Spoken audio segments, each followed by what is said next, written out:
അറിയില്ല. അതായത് അങ്ങനെയുള്ള ക്വസ്റ്റ്യൻസ് ചോദിക്കും. ഇപ്പൊ ഒരു ഉദാഹരണം പറയുകയാണെങ്കിൽ നമുക്ക് ഇപ്പൊ ഒരു 2 ബൾബ്, ഇതൊരു ബൾബ്, അതേപോലെ തന്നെ ഇതൊരു ബൾബ്. ഈ ബൾബ് നേരെ കണക്ട് ചെയ്തിരിക്കുന്നത് ഒരു ഒരു എന്താണ് ഒരു 220 വോൾട്ട് സപ്ലൈ ആണ്. സാറേ സ്ക്രീൻ ഷെയർ ആവുന്നില്ല.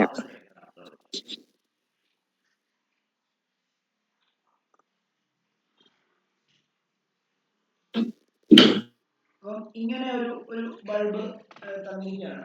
ഇങ്ങനെ ഒരു ബൾബ് തന്നിരിക്കുമ്പം ഇത് ഇങ്ങനെ തരുവാണെങ്കിൽ അത് AC സോഴ്സ് നമ്മുടെ വീട്ടിൽ നിന്ന് നമ്മൾ പ്ലഗ് കുത്തി എടുക്കുന്ന പോലെ ഒരു സെറ്റപ്പാണ്. ഇത് 220 വോൾട്ട് ആണ്. അപ്പം ഇതിലൂടെ നമുക്കറിയാം സീരീസ് കോമ്പിനേഷനിലാണല്ലോ ഇത് കാണിക്കുന്നത്. ഇത് 100 വാട്ട്സിന്റെ ബൾബ്, ഇത് 60 വാട്ട്സിന്റെ ബൾബ്.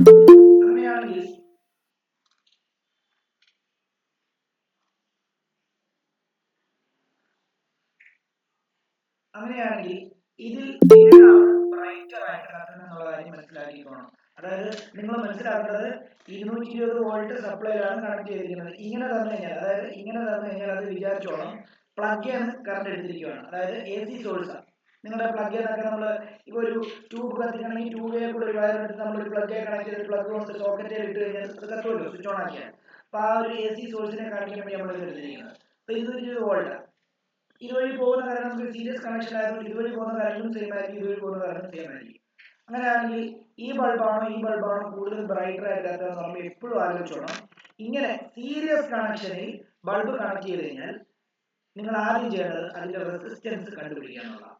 റെസിസ്റ്റൻസ് കൂടുതലുള്ള ബൾബ് ഏതാണോ അതായിരിക്കും നല്ലതായിട്ട് കത്തുന്നത് എന്നുള്ള കാര്യം മനസ്സിലാക്കിക്കോണം. അപ്പൊ ആദ്യം ഞാൻ ഈ സൈഡിലോട്ട് അതിന്റെ കൺസെപ്റ്റ് ഒന്ന് എഴുതി വെക്കുകയാണ്.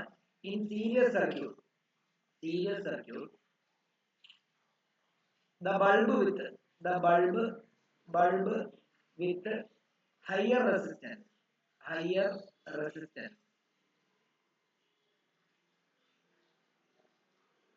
will glow brighter.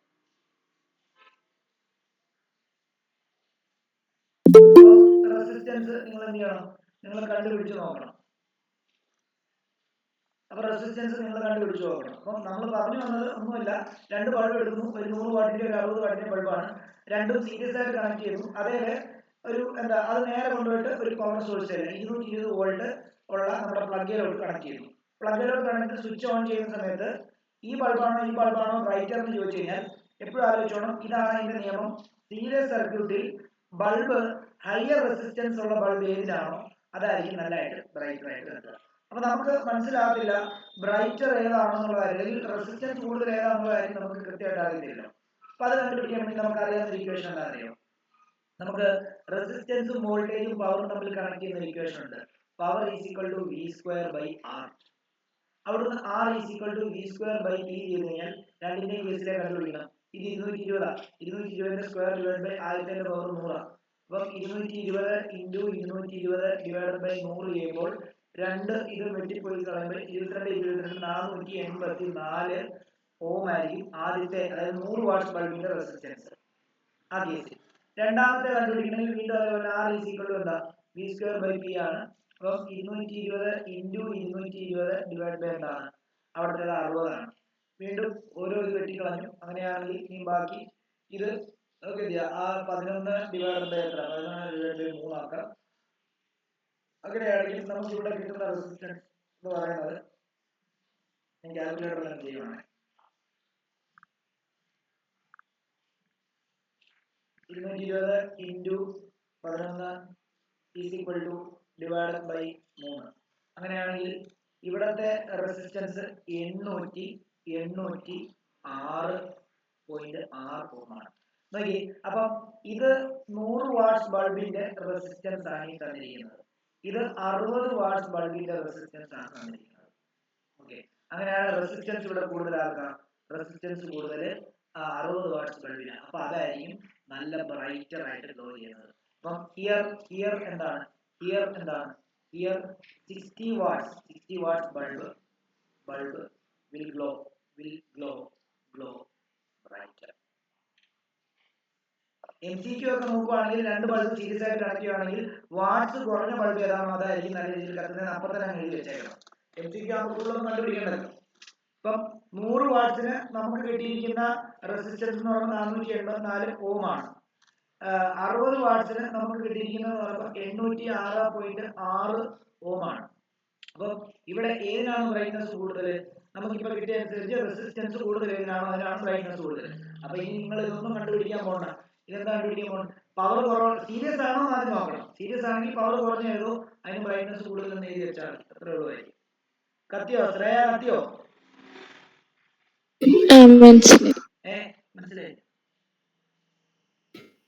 മനസ്സിലായി. ഓക്കെ. അക്ഷിത കത്തിയോ? അക്ഷിത മനസ്സിലായി. Okay.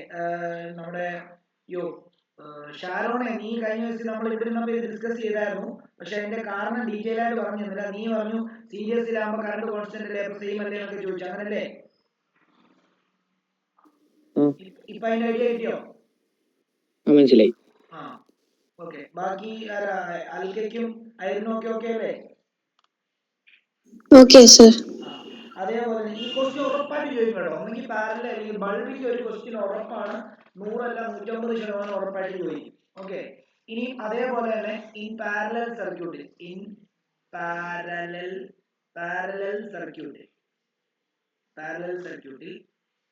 the bulb with high power, അവിടെ റെസിസ്റ്റൻസ് അല്ല നോക്കുന്നത്, പവർ തന്നെയാണ് നോക്കുന്നത്. ഹൈ പവറിനായിരിക്കും ബ്രൈറ്റ്നസ് കൂടുതൽ parallel connection. Bulb with high power will glow.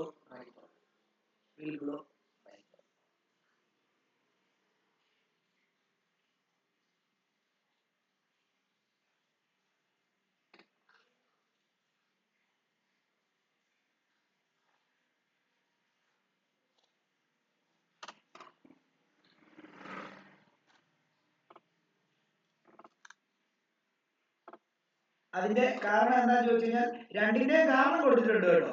ഞാൻ ആ നോട്ടിനകത്ത് ഞാൻ അയച്ചെന്ന അതിനകത്ത് റീസൺ കൊടുത്തിട്ടുണ്ട്. അതായത് ഇവിടെ പാരലൽ സർക്യൂട്ടിൽ ഹൈ പവറുള്ള ബൾബ് ബ്രൈറ്ററായിട്ട് ഗ്ലോ ചെയ്യാൻ കാരണം എന്താണെന്നറിയോ? പാരലൽ കണക്ഷനിൽ രണ്ട് ബൾബും റിസീവ് ചെയ്യുന്ന പൊട്ടൻഷ്യൽ സെയിം ആയിരിക്കും, അതായത് വോൾട്ടേജ് സെയിം ആയിരിക്കും. അങ്ങനെയാണെങ്കിൽ ലോവർ റെസിസ്റ്റൻസ് ഉള്ള ബൾബായിരിക്കും കൂടുതൽ എന്ത് ചെയ്യുന്നത്, കറണ്ട് വലിച്ചെടുക്കുന്നത്. ലോവർ റെസിസ്റ്റൻസ് ഉള്ള, ശരിയല്ലേ? റെസിസ്റ്റൻസ് കുറവുള്ള ബൾബായിരിക്കും ആ സമയത്ത് കൂടുതൽ കറണ്ടിനെ വലിച്ചെടുക്കുന്നത്. കൂടുതൽ കറണ്ടിനെ വലിച്ചെടുക്കുമ്പോൾ കൂടുതൽ പവർ എന്ത് ചെയ്യും, നഷ്ടപ്പെട്ടു പോകും. മനസ്സിലായോ? അപ്പൊ അതുകൊണ്ടാണ് അവിടെ എന്താണ് പവർ കൂടുതലുള്ളത്. പവർ അതായത് ലോവർ ആയിട്ടുള്ള ബൾബ് കൂടുതൽ പവർ വലിച്ചെടുക്കുന്ന സമയത്ത് അതിന്റെ ഇന്റൻസിറ്റി കുറയും. അപ്പൊ ഹൈ പവറുള്ള എന്ത് ചെയ്യും, ബൾബ് നന്നായിട്ട് എന്ത് ചെയ്യും, കത്തും. മറ്റേ ഇതിന്റെ കേസിൽ പറയുകയാണെങ്കിൽ എന്താണ്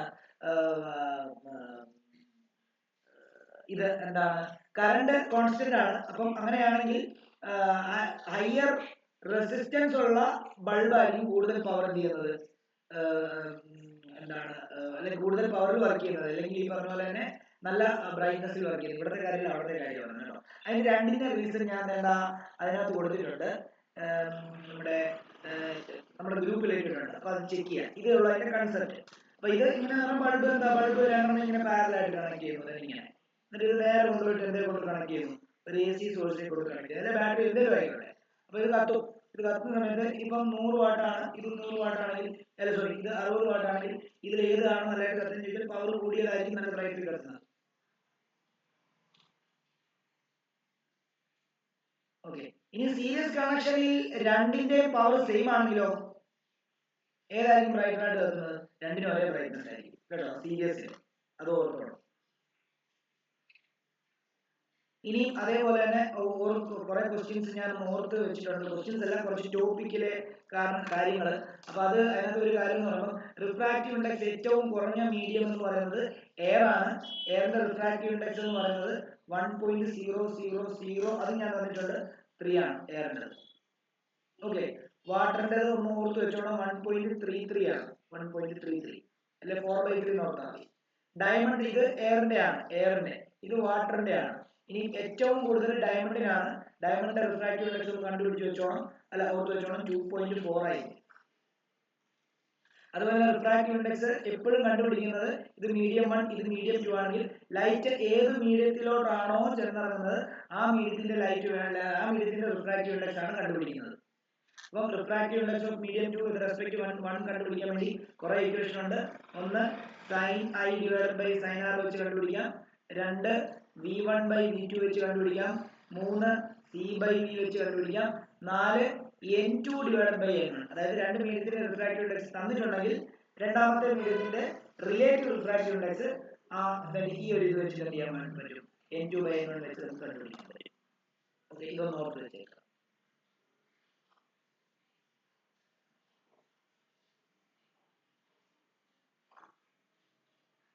അതേപോലെ തന്നെ ഈ ഒരു ക്വസ്റ്റ്യൻ ആയിട്ട് തന്നെ തരാം. 2000 watt heater has a resistance of about 25 ohm, whereas a 100 watt bulb has a resistance of 500 ohm. When 220 volt is applied on this, then which of the two now there which of the two can carry large current.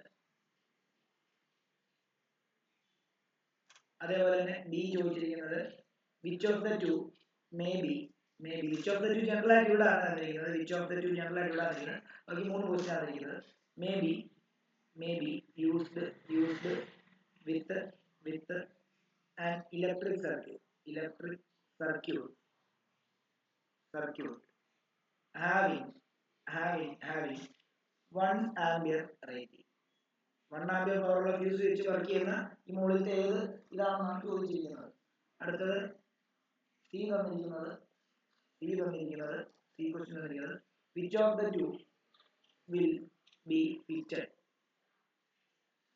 with a 15 ampere electric board and not with a 5 ampere electric board. എല്ലാത്തിനും justification കൊടുക്കണം. justify your answer in each case.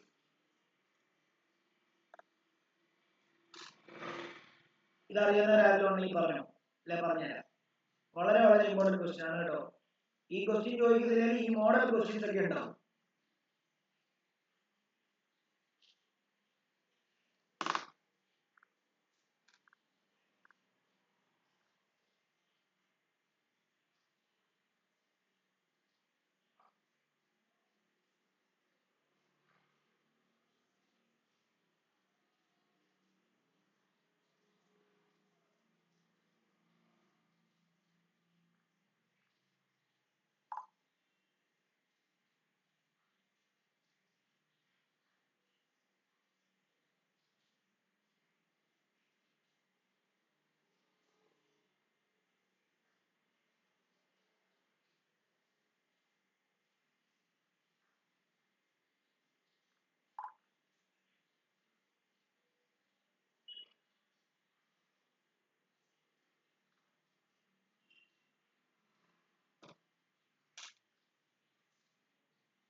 ഇവിടത്തെ ഒരു കാര്യം നോക്കാം. ശ്രേയക്ക് അറിയാമോ ഇത്? ഇല്ല. നോക്കിയോ, ഇവിടെ പറഞ്ഞിരിക്കുന്നുണ്ടോ 200 വാട്ട്സിന്റെ ഹീറ്ററും അതിന്റെ റെസിസ്റ്റൻസ് തന്നിട്ടുണ്ട് 25 ഓം, 100 വാട്ട്സ് ബൾബും അതിന്റെ റെസിസ്റ്റൻസ് 500 ഓം.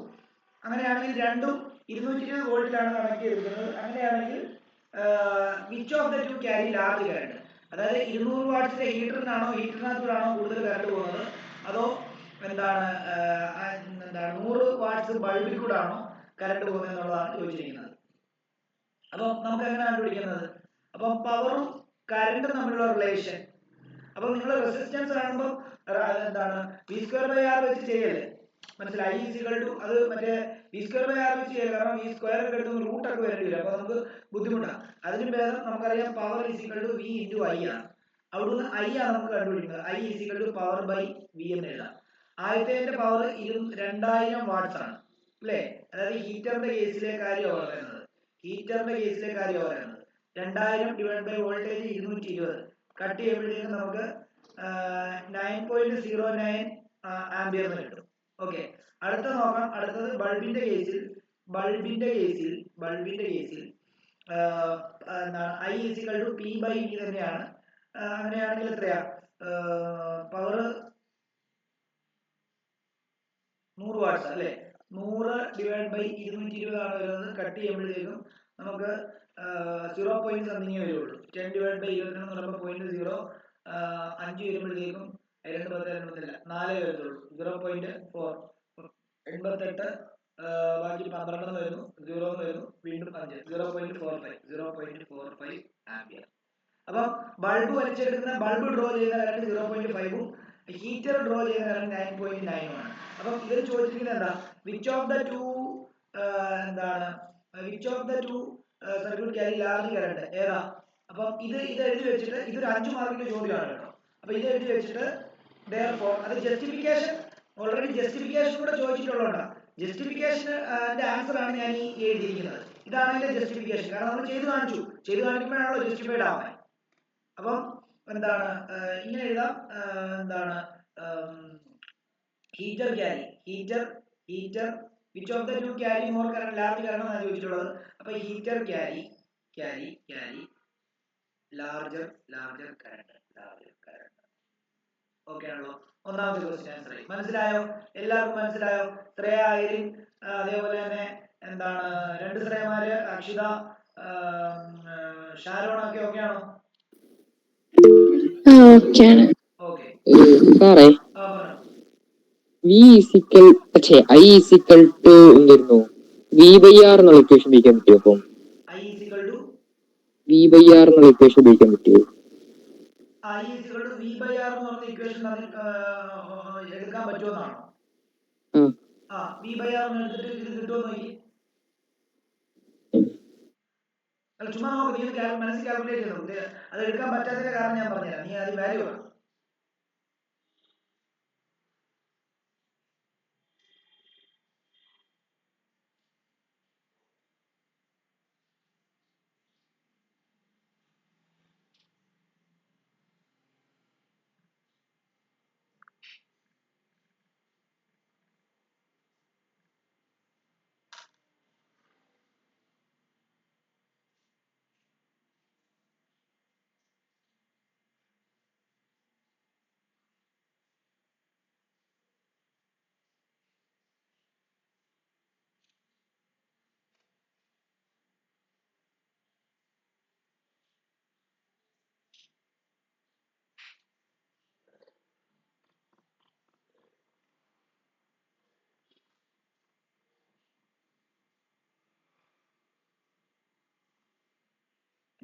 പോയോ? ഇല്ല സാറേ, ചെയ്ത് നോക്കാം. മറ്റേ ഹീറ്ററിന്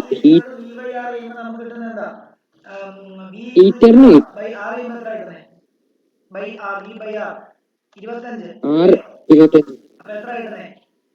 8.8 ആംപിയർ. മറ്റേ ചെയ്യുക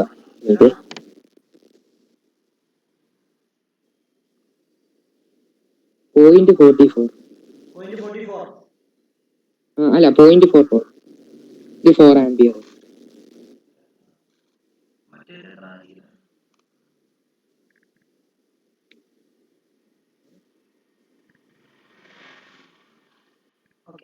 അപ്പം ഇനി നോക്കിയോ, അപ്പൊ നമുക്ക് കിട്ടിയ ആദ്യത്തെ വാല്യൂ എത്ര? ഏതാ V/R ചെയ്തോ? 8.8 ആണോ കിട്ടുന്നത്? ആണോ? ഒരു സെക്കൻഡ് ചെയ്ത് നോക്കാം. 9.09. ഓക്കെ, ഇനി ഞാനൊരു കാര്യം പറയാം. ഇവിടെ പവർ റേറ്റിംഗ് തന്നിട്ടുള്ളതുകൊണ്ട് പവർ മാറുന്നതിനനുസരിച്ച് നമ്മൾ നേരത്തെ ഇതേപോലെ തന്നെ ഒരു ഇത് പറഞ്ഞായിരുന്നു, എന്താണ് സീരീസ് ആയിട്ട് കണക്ട് ചെയ്യുമ്പോൾ പാരലായിട്ട് കണക്ട് ചെയ്യുമ്പോഴുള്ള കേസുകളൊക്കെ വരുന്ന സമയത്ത് പവർ തന്നിട്ടുണ്ടെങ്കിൽ പവറിനെ കൺസിഡർ ചെയ്തിട്ട് വേണം നമ്മൾ എന്ത് ചെയ്യാൻ വേണ്ടി, ഇക്വേഷൻസ് ചെയ്യാൻ വേണ്ടി. ഇവിടെ ഇതിന് തൊട്ട് മുമ്പും പറഞ്ഞിട്ടുണ്ടായിരുന്നു. അതായത് ഇതിന് തൊട്ട് മുമ്പത്തെ ക്വസ്റ്റ്യനും അത് സീരീസ് ആയിട്ട് കണക്ട് ചെയ്യുമ്പോഴാണ് അങ്ങനത്തെ കേസും പാരലായിട്ട് കണക്ട് ചെയ്യുമ്പോൾ കേസിലോ പറയുന്നത്. അപ്പൊ പവർ റേറ്റിംഗ് തന്നിട്ടുണ്ടെങ്കിൽ പവർ വെച്ചിട്ട് വേണം കണ്ടുപിടിക്കാൻ, അല്ലെങ്കിൽ നമുക്ക് വാല്യൂ തെറ്റേ കിട്ടത്തുള്ളൂ. ഇപ്പൊ 9.09 അതിന് കിട്ടുമായിരുന്നുവെങ്കിൽ നമുക്ക് എന്ത് ചെയ്യാം, ആ രീതിയിൽ ചെയ്യാം. വേറെ രീതിയിൽ ചെയ്യാം, പവർ ഇങ്ങനെ ചെയ്യാമല്ലോ. അതായത് റെസിസ്റ്റൻസ് വന്നു, എന്താണ് ഇങ്ങനെ ചെയ്യാം. അതായത് P = V²/R. അവിടുന്ന് നമുക്ക് എന്താ കണ്ടുപിടിക്കേണ്ടത്? നമുക്ക് കണ്ടുപിടിക്കേണ്ടത് കറണ്ട് ആയില്ല, അപ്പൊ പറ്റത്തില്ല. V²/R പറ്റത്തില്ല. I²R കണ്ടുപിടിക്കാമല്ലോ. P = I²R വേണം കണ്ടുപിടിക്കാം. അപ്പൊ എന്താ പ്രശ്നം? അപ്പം P/R = I² വരുന്നു. അവിടുന്ന് I = P/R വരുന്നു. അപ്പൊ റൂട്ടൊക്കെ കണ്ടുപിടിക്കാൻ പോകണം, മനസ്സിലായോ? അതുകൊണ്ടാണ് ഇതൊന്നും ചൂസ് ചെയ്യാതെ എന്ത് ചൂസ് ചെയ്തത്?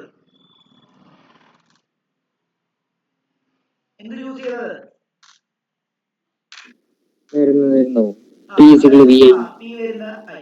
ജസ്റ്റിഫിക്കേഷൻ കൊടുക്കുന്ന സമയത്ത് പവർ വെച്ച്, കാരണം അവർ ജസ്റ്റിഫൈ ചെയ്യാൻ പറഞ്ഞിട്ടുണ്ട്. നമുക്ക് ചുമ്മാ ഇപ്പൊ ഇത് ശരിക്കും കോയിൻസിഡൻസ് ആ. 0.44 0.45 വന്ന ഒരു കോയിൻസിഡൻസ് എന്ന് നമുക്ക് പറയാൻ പറ്റത്തുള്ളൂ, മനസ്സിലായോ? അപ്പൊ ഇത് എന്താണ് പവർ തരുന്ന ഇക്വേഷനകത്ത് പവർ വെച്ചിട്ട് കറണ്ട് കണ്ടുപിടിക്കുന്നതാണ് അതിന്റെ കൃത്യം ജസ്റ്റിഫിക്കേഷൻ എന്ന് പറയുന്നത്. ക്ലിയർ ആണോ? മറ്റേ ഇക്വേഷൻ വേണം യൂസ് ചെയ്യാം. P = I²R വേണം യൂസ് ചെയ്യാം. ഓക്കെ ആണോടാ? ഡൗട്ട് മാറിയോ? ഇനി ഇവിടെ നോക്കിയോ. ഇനി രണ്ടാമത്തെ, which of the two may be used as an electric circuit having which of the may be used with a electric circuit having 1 ampere rating. നോക്കിയേ, ഈ ഹീറ്ററിന്റെ കറണ്ട് വലിക്കുന്നത് എത്ര? ഷാരൻ പറഞ്ഞിടാം. ഹീറ്ററിന്റെ കറണ്ട് 9.09. ഇതിന്റെയോ? Bulb 0.45 ampere. ചോദിച്ചിരിക്കുന്നത് which may be used with a electric circuit having 1 ampere rating. അതായത് fuse rating ഉണ്ടല്ലോ, 1 ആംപിയർ ഫ്യൂസ് റേറ്റിംഗ് ഉള്ള ഇലക്ട്രിക് സർക്യൂട്ട് ഈ 9.9 ആംപിയർ വലിക്കുന്ന ഹീറ്ററിന് വെക്കുവോ, അതോ 0.45 ആംപിയർ വലിക്കുന്ന ബൾബിന് വെക്കുവോ? ബൾബിന് വെക്കും. കാരണം 0.45 ആയതുകൊണ്ട് 1 ആംപിയർ വരെയുള്ള കറണ്ടിനെ വലിക്കും. 1 ആംപിയർ എന്താണ് ഫ്യൂസ് ഉള്ള സർക്യൂട്ടിന് 1 ആംപിയർ വരെയുള്ള കറണ്ട് വലിക്കാം. അപ്പൊ 0.4 വലിക്കാം. അത് വെച്ചിട്ട് 9.909 ആംപിയർ എന്താണ് കറണ്ടിനെ വലിക്കാൻ പറ്റത്തില്ല, കത്തിപ്പോവും. മനസ്സിലായോ? എല്ലാവർക്കും മനസ്സിലായോ? ഐഡിയ കിട്ടിയോ? മനസ്സിലായി. അപ്പൊ ഇവിടെ നമ്മളെന്താ എന്താണ് ബൾബ്, അതായത് ബൾബ് ഓഫ് പവർ എത്ര തന്നിരിക്കുന്നത്? Power 100 watts is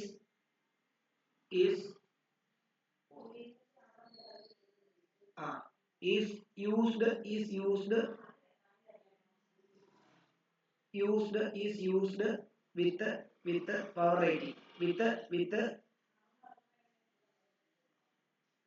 electric circuit having 1 ampere rating.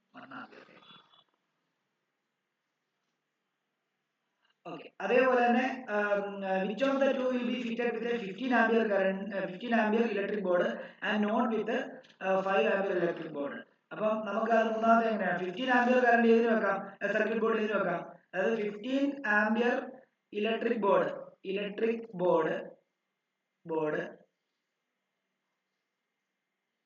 can be fitted with എന്താണ് 200 വാട്ട്സ് ഹീറ്റർ. അതിനല്ലേ 9 ആംപിയർ കറണ്ട് വലിക്കുന്നത്. അപ്പൊ 15 ആംപിയർ അവിടെ ഫിറ്റ് ചെയ്യാൻ പറ്റും വാട്ട്സ് ഹീറ്റർ. ഇനി 5 ആംപിയർ ഇലക്ട്രിക് ബോർഡ് അവിടെ കത്തിക്കാൻ പറ്റും, അല്ലെങ്കിൽ കണക്ട് ചെയ്യാൻ പറ്റും.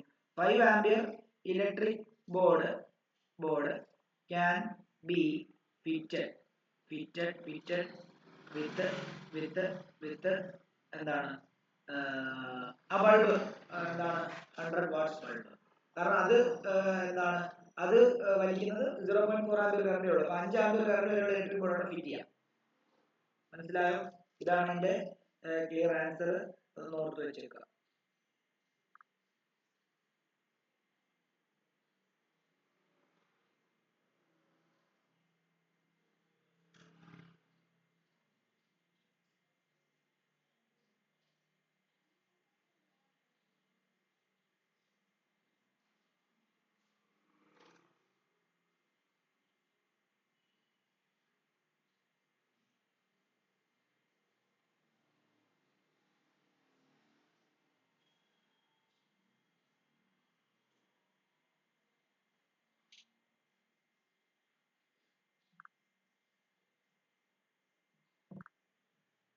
ക്ലിയർ ആണല്ലോ? ഓക്കെ ആണോ? ഇതിന്റെ ഇത് മനസ്സിലായോ?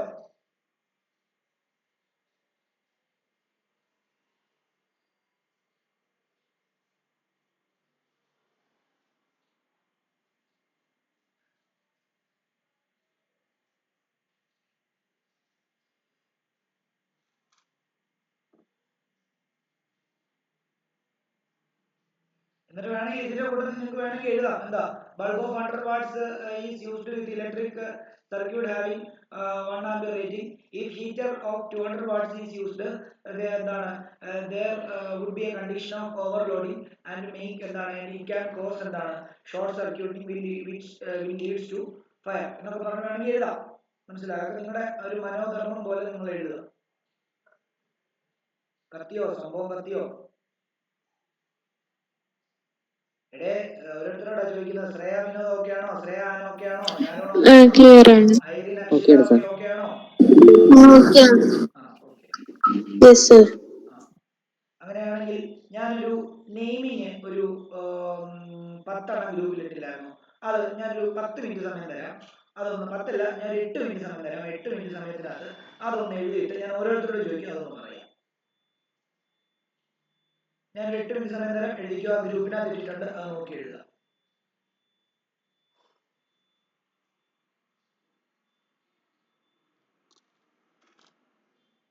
ഞാൻ 5 മിനിറ്റ് എടുക്കുകയാണ്. 5 മിനിറ്റ് എഴുതുകയാണ്. എഴുതണേ.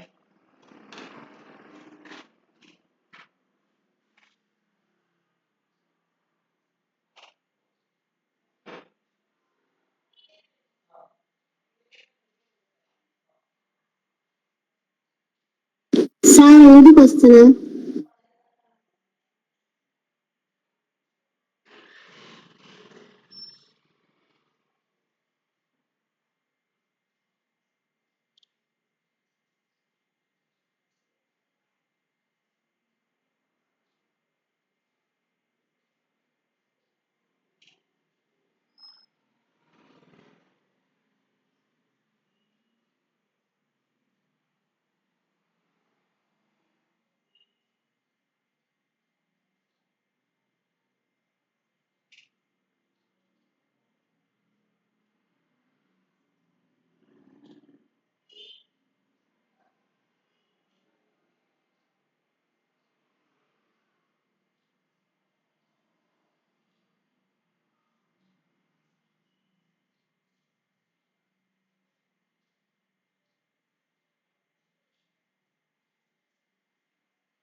ചെയ്തായിരുന്നോ നിങ്ങളെ?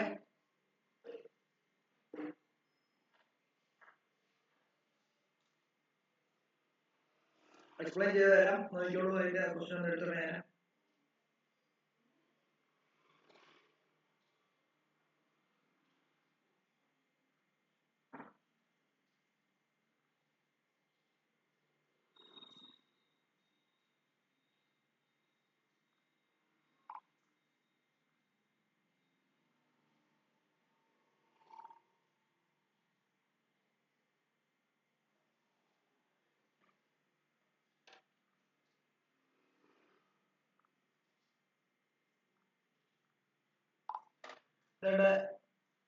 ഇതാണ് CH3 CH2 CO CH2 CH3.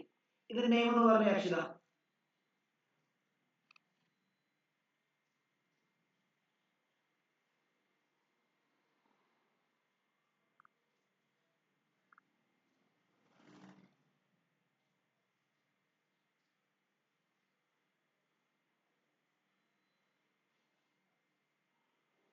Akshita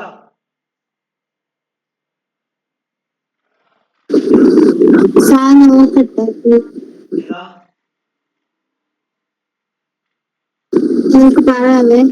okay.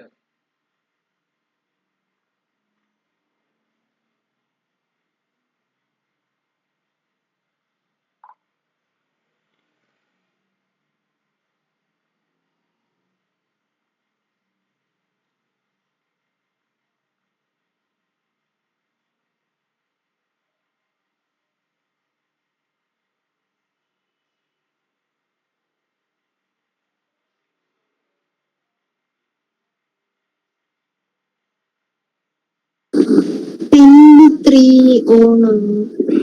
Very good. Okay, അപ്പൊ ഇവിടെ എപ്പോഴും ഒരു ഓർഗാനിക് കോമ്പൗണ്ട് കിട്ടിക്കഴിഞ്ഞാൽ ആദ്യം അതിനെ ഫങ്ഷണൽ ഗ്രൂപ്പ് ഉണ്ടോ അല്ലെങ്കിൽ ബ്രാഞ്ച് ഉണ്ടോ ഡബിൾ ബോണ്ട് ഉണ്ടോ എന്ന് ചെക്ക് ചെയ്യുക. അപ്പൊ ഇവിടെ ഫങ്ഷണൽ ഗ്രൂപ്പ് ഉണ്ട്. അങ്ങനെയാണെങ്കിൽ അടുത്തത് നമ്പർ ചെയ്യുക. എപ്പോഴും ആലോചിച്ചോണം, ഫങ്ഷണൽ ഗ്രൂപ്പിനകത്ത് കാർബൺ ഉണ്ടെങ്കിൽ ആ കാർബണെ കൂടെ മെയിൻ ചെയ്യുന്നത് നമ്മൾ കൂട്ടുന്നുണ്ടാവും. അപ്പൊ ഇവിടെ ഫങ്ഷണൽ ഗ്രൂപ്പ് ഉണ്ട്, CO ആണ്. CO എന്ന് പറയുന്നത് കീറ്റോൺ ആണ്. അങ്ങനെയാണെങ്കിൽ ആ കീറ്റോണിന്റെ കാർബൺ ചെറിയ നമ്പർ കിട്ടുന്ന രീതിയിൽ എണ്ണാൻ തുടങ്ങണം. അങ്ങനെയെങ്കിൽ നമുക്ക് ഇവിടുന്ന് എങ്ങനെ വേണം എണ്ണാം? മൂന്നാമത്തെ കാർബൺ ആണ്. അപ്പൊ ഞാൻ ഇവിടുന്ന് 1 2 3 4 5 എണ്ണുമ്പോൾ പെന്റ് വരുന്നു. പെന്റ് ഇനി ഇവരുടെ സിംഗിൾ ബോണ്ട് ആണ്, അപ്പൊ പെന്റെയിൻ എന്ന് വരണം. പക്ഷെ ഈ എഴുതാൻ പാടില്ല, കാരണം എന്താ? അടുത്തത് ഓൺ എന്നാണ് വരേണ്ടത്. അപ്പൊ പെന്റൻ നോൺ എന്നാണ് വരേണ്ടത്. അപ്പൊ മൂന്നാമത്തെ പൊസിഷനിൽ CO വന്നത് പെന്റൻ 3 ഓൺ എന്ന് വരും. അങ്ങനെയാണെങ്കിൽ അടുത്ത ക്വസ്റ്റ്യൻ CH3 CH2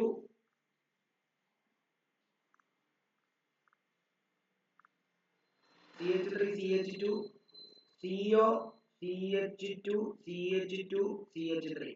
ഇതൊന്ന് അൽക്ക എന്ന് പറഞ്ഞ അൽക്ക. പെട്ടെന്ന് പെട്ടെന്ന് പറയണേ, കുറച്ച് കാര്യങ്ങളൊക്കെ പറയാനുണ്ട്, അതുകൊണ്ടാണ്.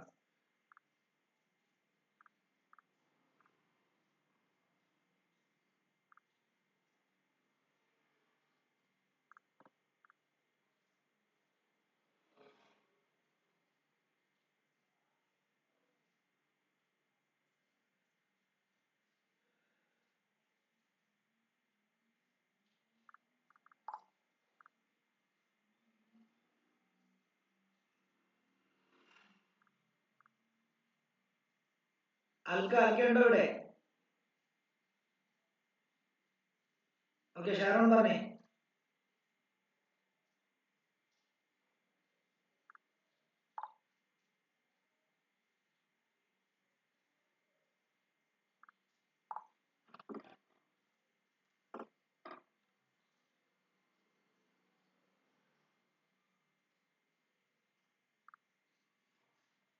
ഇവിടെ നോക്കി, ഇവിടെ ഇതും കീറ്റോൺ തന്നെയാണ്.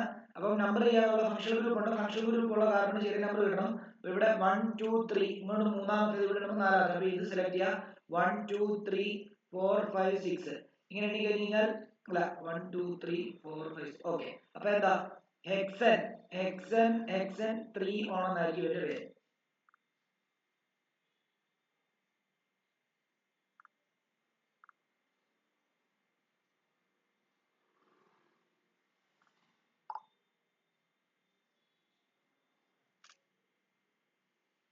അടുത്ത ക്വസ്റ്റ്യൻ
ഓക്കെ, ഇത് ഈ ക്വസ്റ്റ്യൻ കൊണ്ട് നോക്കി. ഈ question CH3 CH2 COO CH2 CH3.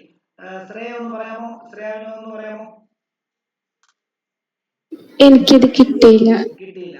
ഞാൻ നിങ്ങളോട് ഒരു ഇത് പഠിപ്പിച്ചായിരുന്നു, ഓർക്കുന്നുണ്ട്? അതായത് CH3 COO CH2 CH3. ഈ ആളിനെ കണ്ടു പരിചയമുണ്ടോ? ശ്രേയോടാ.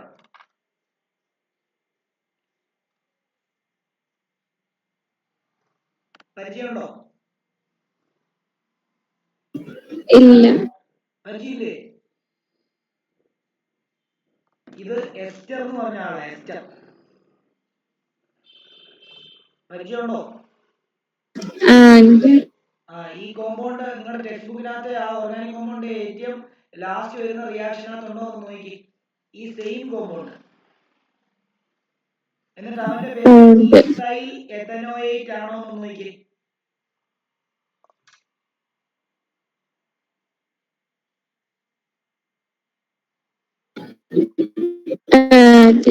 ആണ്. ആ ആള് തന്നെയല്ലേ? അതേപോലത്തെ ഒരാള് തന്നെയല്ലേ ഇത്?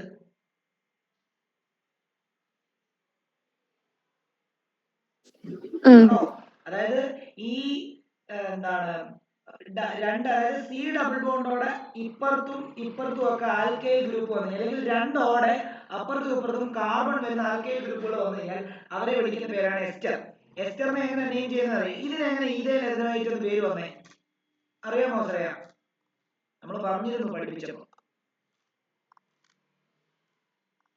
ഇതിനെങ്ങനെ ഈഥൈൽ എഥനോയേറ്റ് എന്ന് പേര് വന്നേ ശ്രേയക്ക് അറിയാമോ? ഇല്ല. ഇല്ല. ഞാനന്ന് പഠിപ്പിച്ചപ്പോൾ നെയിം പഠിച്ചപ്പോൾ ഇത് പ്രത്യേകം പറഞ്ഞാണ്. ഈ എസ്റ്ററിനെ നെയിം ചെയ്യുമ്പോൾ എങ്ങനെ നോക്കുന്നത് അറിയോ?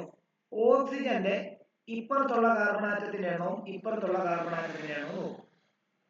എന്നിട്ട് ഓക്സിജന്റെ, അതായത് എവിടെയാണോ കൂടുതൽ കാർബൺ ആറ്റം ഉള്ളത്, ആ കൂടുതൽ കാർബൺ ആറ്റം ഉള്ളവനെ അവന്റെ കംപ്ലീറ്റ് നെയിം, ഇപ്പൊ കൂടുതൽ കാർബൺ ആറ്റം 3 ആണെങ്കിൽ 3 കാർബൺ ഉള്ള കംപ്ലീറ്റ് നെയിം പ്രൊപ്പൈൻ ആണ്. അപ്പൊ പ്രൊപ്പൈന്റെ ഈ മാറ്റിയിട്ട് അതിനോട് OH ചേർത്തിട്ട് AT അവസാനം എഴുതും. എന്നിട്ട് കുറവുള്ള കാർബൺ ആറ്റം എവിടെയാണോ അവനെ ആൽക്കൈൽ ഫോമിൽ ഫ്രണ്ടിൽ എഴുതും. ഇപ്പൊ ഇവിടത്തെ കേസ് നോക്കുവാണെങ്കിൽ ഇതാണ് ഓക്സിജൻ. ഈ ഓക്സിജന്റെ ഇപ്പുറത്തും 2 കാർബൺ, ഇപ്പുറത്തും 2 കാർബൺ. അങ്ങനെയാണെങ്കിൽ രണ്ടിടത്തും ഒരേപോലെ ഉള്ളൂ. അപ്പൊ നിങ്ങൾക്ക് രണ്ടിടത്തും ഈത് ചേർക്കേണ്ടി വരും. അപ്പൊ പുറകിലുള്ള കാർബണിനെ കംപ്ലീറ്റ് ആയിട്ട് ഈതൈൻ്റെ കൂടെ OH ചേർത്ത് എഴുതുവാണെങ്കിൽ അവനെ എത്തനോയേറ്റ് എന്ന് എഴുതേണ്ടി വരും. എന്നിട്ട് കുറവുള്ള കാർബൺ, ഇവിടെ കുറവുള്ള കാർബൺ ഇല്ല, ഫ്രണ്ടിലുള്ള കാർബണിലും ഫ്രണ്ടിലുള്ള ഇതിലും 2 കാർബൺ ഉണ്ട്. അപ്പൊ അവനെ എന്തെന്ന് എഴുതുക? ഈതൈൽ എഴുതുക. അങ്ങനെയാണ് ഇതിന് ഈതൈൽ എഥനോയേറ്റ് എന്ന് വന്നത്. അങ്ങനെയാണെങ്കിൽ ശ്രേയ ഇതൊന്ന് പറയാൻ ശ്രമിച്ചേ, ഈ സെയിം കൺസെപ്റ്റോടെ ഈ മുകളിലുള്ള.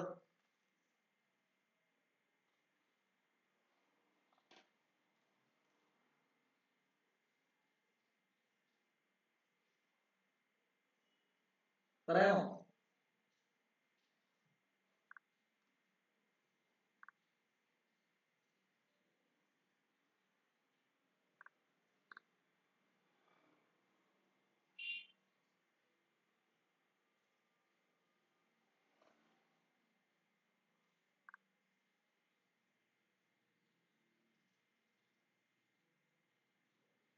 ശ്രേയ പറഞ്ഞേ.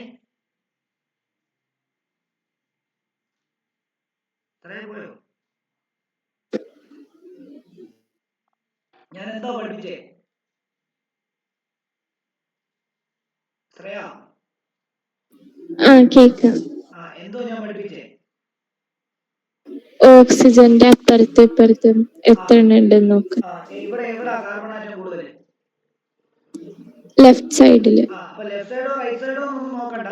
കാർബൺ ആറ്റം കൂടി കഴിഞ്ഞാൽ ആ കാർബൺ ആറ്റത്തിനെ OH ചേർത്തിട്ട് അവന്റെ കംപ്ലീറ്റ് പേരിന്റെ കൂടെ OH ചേർത്തിട്ട് പുറകിൽ എഴുതുകയും കുറവുള്ള കാർബൺ ആറ്റത്തിനെ ആൽക്കൈൽ ഫോമിൽ ഫ്രണ്ടിൽ എഴുതുകയും ചെയ്യുന്ന രീതിയാണ്. അപ്പൊ ഇവിടെ പറഞ്ഞോ.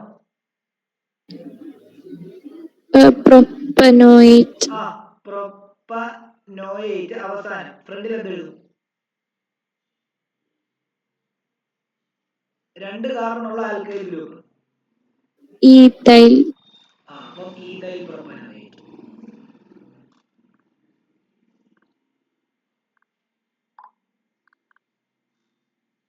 കണ്ടോ, ഇങ്ങനെയാണ് ഞാൻ ചെയ്യുന്നത്. ബാക്കിയുള്ളവർക്കെല്ലാം മനസ്സിലായോ?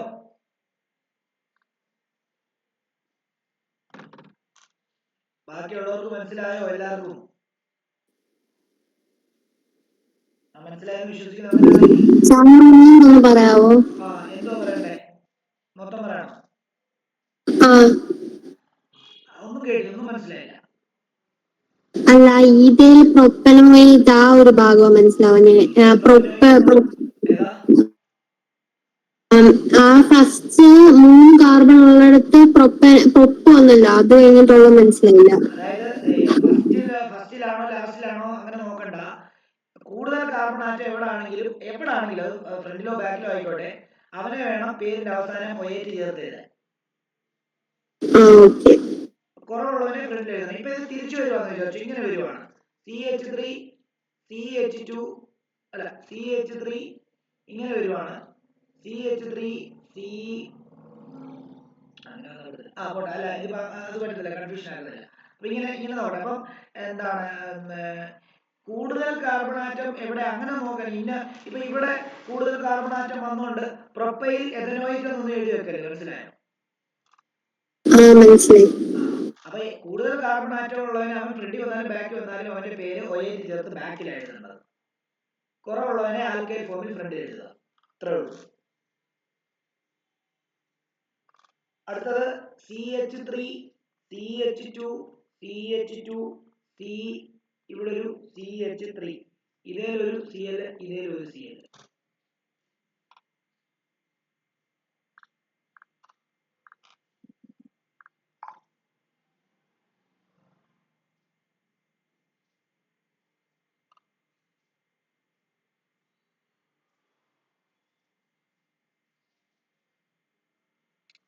പറഞ്ഞേ, ഇവിടെ നോക്കി, ഇവിടെ ഫങ്ഷണൽ ഗ്രൂപ്പ് ആയിട്ടുള്ളത് ക്ലോറിനാണ്.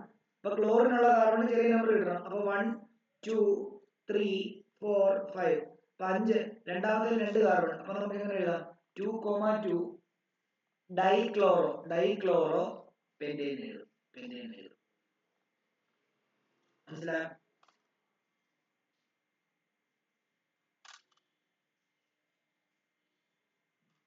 മനസ്സിലാത്ത ആരും ഉണ്ടെങ്കിൽ ചോദിക്കണം, ധൈര്യമായിട്ട് ചോദിച്ചൊരു പ്രശ്നമില്ല.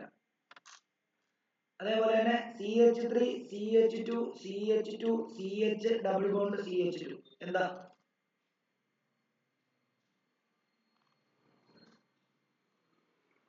ഇവിടെ ഡബിൾ ബോണ്ട് ആണ് ഫങ്ഷണൽ ഗ്രൂപ്പിന് വരാൻ വന്നിരിക്കുന്നത്. അപ്പൊ ഡബിൾ ബോണ്ട് ഉള്ള കാർബണിന് ചെറിയ നമ്പർ എഴുതണം. ഇവിടെ നിന്നുമ്പോൾ 4ാമത്തെ കാർബണിലും ഈ റൈറ്റ് സൈഡിൽ നിന്നുമ്പോൾ 1ാമത്തെ കാർബണിലും ആണ്. അപ്പം ഇതാണ് നെയിമിംഗ് നമ്പറിംഗ് രീതി. അങ്ങനെയാണെങ്കിൽ ഇവിടെ 5 എണ്ണം ഉള്ളതുകൊണ്ട് പെന്റ് എന്ന് എഴുതിയിട്ട് 1ാമത്തെ പൊസിഷനിൽ ഈ പെന്റി. അടുത്തത് CH3 CH2 CH2 CH CH3, ഇതേ ഒരു CH2 CH3.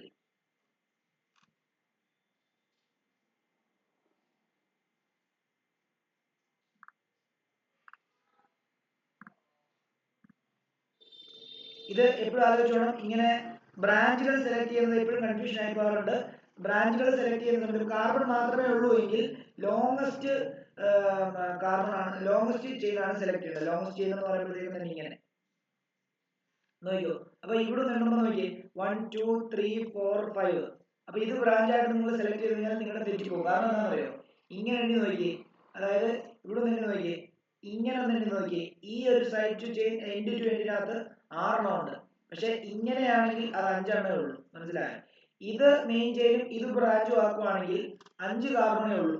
എന്നാൽ ഇത് മെയിൻ ചെയിനും ഇത് ബ്രാഞ്ചും ആക്കുവാണെങ്കിൽ അവിടെ 6 കാർബൺ വരും. ഇനി എണ്ണുമ്പോൾ ആ ബ്രാഞ്ചിന് ചെറിയ നമ്പർ കിട്ടുന്ന രീതി വേണം എണ്ണാൻ. ഇവിടെ നിന്ന് എണ്ണിയാൽ 1 2 3 4 4ാമത്തെ കാർബണിലാണ് ബ്രാഞ്ച്. തിരിച്ചെണ്ണുന്ന സമയത്ത്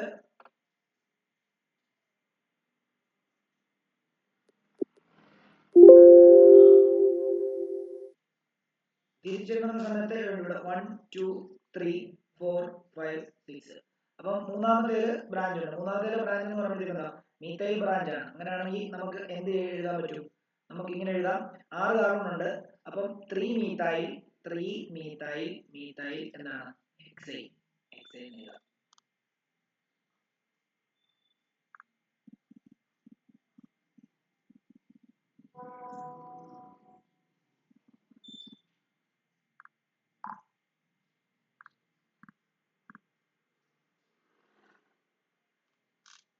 ഓക്കെ, അടുത്ത ക്വസ്റ്റ്യൻ.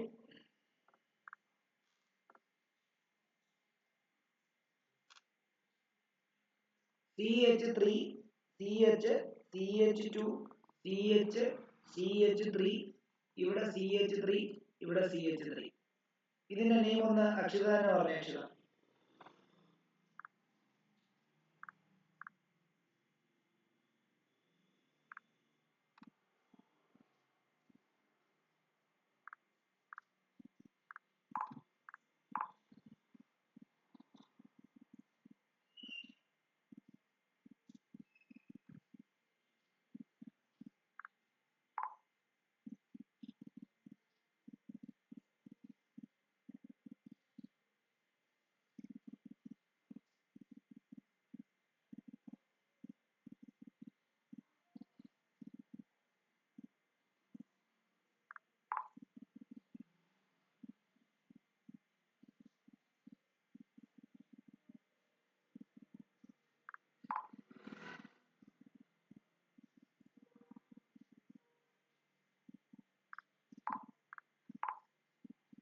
പറഞ്ഞേ അക്ഷിത. നോക്കുക.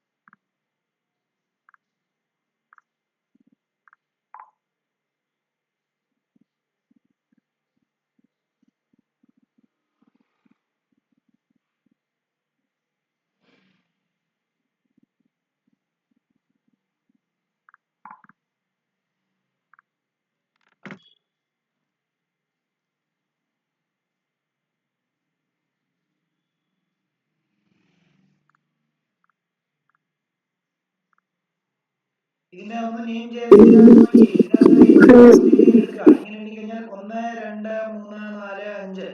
ഇനി ബ്രാഞ്ച് വരുമ്പോഴത്തേക്ക് നോക്കുക, ഇങ്ങനെ കൂടെ എണ്ണി നോക്കുക. 1 2 3 4 5. അപ്പോഴും എന്താണ് 5 ആണ്.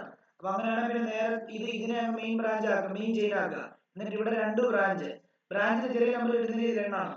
അപ്പം ഏത് ബ്രാഞ്ചാണ് കുഴപ്പമില്ല, ഏത് സൈഡിൽ നിന്നുമ്പോഴാണോ ആ ബ്രാഞ്ചിന് ചെറിയ നമ്പർ കിട്ടുന്നത് അവിടെ നിന്ന് എണ്ണി തുടങ്ങണം. അപ്പൊ ഇവിടെ നിന്നുമ്പോൾ 1 2 3 4 5 തിരിച്ചു കഴിഞ്ഞാലും 1 2 രണ്ടാമത്തേലാണ് ബ്രാഞ്ച്. അപ്പൊ പിന്നെ ഇവിടെ നിന്ന് ഫിക്സ് ചെയ്യാം.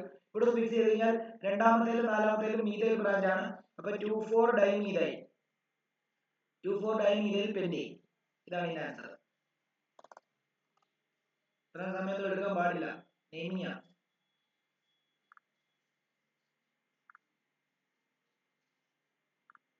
അങ്ങനെയാണെങ്കിൽ ഷാരോൺ ഉള്ളൊരു ക്വസ്റ്റ്യൻ ഞാൻ തരാം. ഷാരോൺ ഇതെന്ന് പറഞ്ഞ Sharon. CH3 CH2 CH CH2 CH2 CH CH3 CH3 ഇവിടെ CH2 CH3. ഇതൊന്ന് പറഞ്ഞ ഷാരോൺ.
ഷാരോൺ പോരെ? ഇല്ല സാർ, നോക്കുക. ഇത് നോക്കിയോ, ഇവിടെ നിങ്ങൾ ലോങ്ങസ്റ്റ് ചെയിൻ എടുക്കണം. ലോങ്ങസ്റ്റ് ചെയിൻ എടുക്കുമ്പോൾ നമുക്ക് കുറെ ഓപ്ഷൻ നോക്കാം. ഇത് 1 2 3 4 5 6 7 ഇങ്ങനെ നോക്കാം. അപ്പൊ 7 എണ്ണം. ഇനി വേറെ ഓപ്ഷൻ എന്താ നോക്കുന്നത്? വേറെ ഓപ്ഷൻ നോക്കാൻ പറ്റുന്നത് എന്താണ് 1 2 3 4 5 6 7 ഇങ്ങനെ നോക്കിയാലും 7 തന്നെ. അപ്പൊ ആ രണ്ട് ഓപ്ഷനുള്ള ലോങ് ചെയിനകത്ത് ബാക്കിയുള്ള അതിനേക്കാളും ചെറുതാ. അങ്ങനെയാണെങ്കിൽ പിന്നെ 7 നേരെ എണ്ണുമ്പോൾ 7 ഉണ്ടെങ്കിൽ ഇതിനെ നേരെ അങ്ങാക്കുക. അങ്ങനെയാണെങ്കിൽ ഇവിടെ ഒരു ബ്രാഞ്ച്, ഇവിടെയും ഒരു ബ്രാഞ്ച്. ഇനി നമ്പർ ചെയ്യാന്നുള്ളതാണ്. നമ്പർ ചെയ്യുമ്പോൾ ഏത് ബ്രാഞ്ച് ആണോ അറ്റത്തിരിക്കുന്നത് ആ ബ്രാഞ്ചിന് എന്ത് ചെയ്യാം, ആ ബ്രാഞ്ചിന് പ്രിഫറൻസ് കൊടുക്കുക. ഏത് ബ്രാഞ്ച് ആണോ അറ്റത്തിരിക്കുന്നത്, അത് മീതയിലോ ഈതയിലോ ഒന്നും നോക്കണ്ട, ഏതാണോ അറ്റത്തിരിക്കുന്നത് അവിടെ നിന്ന് എണ്ണാൻ തുടങ്ങാം. ഓക്കെ. ഇനി ഈതയിലും മീതയിലും രണ്ട് സൈഡിൽ എണ്ണുമ്പോൾ ഒരേ ഇതിലാണെങ്കിൽ അപ്പൊ ഈതയിൽ പ്രിഫറൻസ് കൊടുക്കുക. അതെന്തുകൊണ്ടാണെന്ന് വെച്ച് കഴിഞ്ഞാൽ എഴുതുമ്പോൾ നമ്മൾ ആൽഫബറ്റ് ഓർഡറിനാണ് പ്രിഫറൻസ് കൊടുക്കുന്നത്. അപ്പം അങ്ങനെ ഒരേപോലെ വന്നു കഴിഞ്ഞാൽ തിരിച്ചെഴുതിയാലും കുഴപ്പമില്ല, ഒരേപോലെ വന്നു കഴിഞ്ഞാൽ എന്താണ് ഈതയിലും പ്രിഫറൻസ് കൊടുക്കുക. അതല്ല എന്നുണ്ടെങ്കിൽ ഏത് ബ്രാഞ്ചാണോ അറ്റത്ത് കിടക്കുന്നത് അതിന് പ്രിഫറൻസ് കൊടുക്കുക. അപ്പൊ ഇവിടെ നോക്കി, ഇവിടെ നിന്നുമ്പോൾ 1 2 3 ഈതയിൽ മൂന്നാമത്തേതാണ്. എന്നാൽ ഇവിടെ നിന്നുമ്പോൾ 1 2 3 കണ്ടോ, മീതയിൽ രണ്ടാമത്തെ കാർബണാണ് ഇടുന്നത്. അപ്പൊ അവിടെ നിന്ന് നമ്പർ എഴുതി ഫിക്സ് ചെയ്യുക. 1 2 3 4 5 6 7 ഫിക്സ് ചെയ്തു. ഇനി രണ്ടാമത്തെ മീതയിലും അഞ്ചാമത്തെ ഈതയിലുമാണ്. ഇനി എഴുതുമ്പോൾ ആൽഫബറ്റ് ഓർഡർ നോക്കണം. നമ്പർ ചെയ്യുമ്പോൾ ആൽഫബറ്റ് ഓർഡർ ഒന്നും നോക്കണ്ട. എന്താണ് ഏതാണോ സൈഡിൽ കിടക്കുന്നത് അതിന് പ്രിഫറൻസ് കൊടുത്താൽ മതി. പിന്നെ രണ്ട് സൈഡിൽ നിന്ന് എണ്ണുമ്പോൾ രണ്ടു പേർക്ക് ഒരേ നമ്പർ കിട്ടുവാണെങ്കിൽ ഈതയിലും പ്രിഫറൻസ് കൊടുക്കുക. അല്ലെങ്കിൽ അങ്ങനെ കൊടുത്തില്ലെങ്കിലും കുഴപ്പമില്ല, എഴുതുമ്പോൾ മാത്രം ആൽഫബറ്റ് ഓർഡർ എഴുതുക. ഇപ്പം എം ആണോ ഇ ആണോ മുമ്പിൽ എന്ന് ചോദിച്ചു കഴിഞ്ഞാൽ ഇ ആണ് മുമ്പിൽ, അപ്പൊ ഈതയിൽ വേണം ആദ്യം എഴുതാൻ.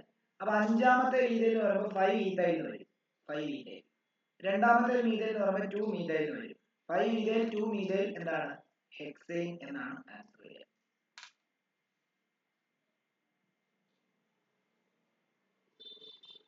ക്ലിയർ ആണോ?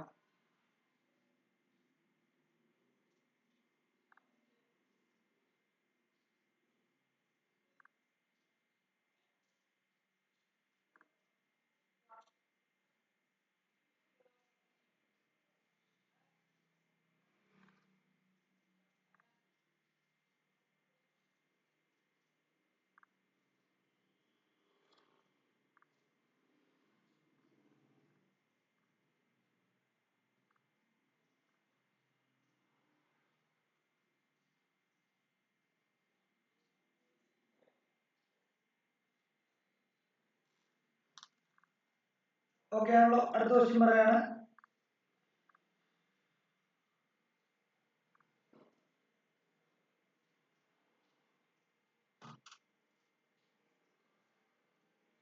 CH3 CH triple bond CH2 CH3. ഇത് ഡബിൾ ബോണ്ട് ട്രിപ്പിൾ ബോണ്ട് മാത്രമേ ഉള്ളൂ. ട്രിപ്പിൾ ബോണ്ടിന് ഏറ്റവും കുറഞ്ഞ നമ്പർ കൊടുക്കണമെങ്കിൽ ഇവിടെ നിന്നുമ്പോൾ 2, ഇവിടെ നിന്നുമ്പോൾ 3. ഇവിടെ നിന്നുമ്പോൾ 2 ലാകുമ്പോൾ 1 2 3 4 5 ഇങ്ങനെ ഫിക്സ് ചെയ്യാം. അപ്പൊ എന്താണ് പെൻഡ് 2 I. ഇതായിരിക്കും ആൻസർ, പെൻഡ് 2 I. ഇത് എഴുതുന്ന രീതി മനസ്സിലായോ? ഈ ഒരു ക്വസ്റ്റ്യൻ, ഈ ഒരു മോഡൽ ക്വസ്റ്റ്യൻ ഉറപ്പായിട്ട് നാളെ പരീക്ഷിക്കുകയാണ്. നിങ്ങളെ തെറ്റിക്കാൻ വേണ്ടി ഒരു ക്വസ്റ്റ്യൻ കാണും. അത് ക്ലിയർ ആയിട്ട് മനസ്സിലാക്കുക. നമ്പർ ചെയ്യുമ്പോൾ എന്താണ് ഏത് ബ്രാഞ്ചാണോ, ഈതയിലാണെങ്കിലും കുഴപ്പമില്ല, ഏത് ബ്രാഞ്ചിലാണോ എന്താണ് ചെറിയ നമ്പർ കിട്ടുന്നത് ആ ഭാഗത്തു നിന്നാണ്. ഓക്കെ. എന്നിട്ട് എന്താണ് നെയിം ചെയ്യുമ്പോൾ മാത്രം ആൽഫബറ്റ് ഓർഡർ പ്രിഫറൻസ് കൊടുക്കുക, നെയിം എഴുതുമ്പോൾ. ഓക്കെ. ഇനി അടുത്തൊരു ക്വസ്റ്റ്യൻ തരാം. ഇവിടെ ഇത് നോക്കിയോളൂ. CH3 CH3, ഇവിടെ ഒരു CH3, ഇവിടെ ഒരു CH3.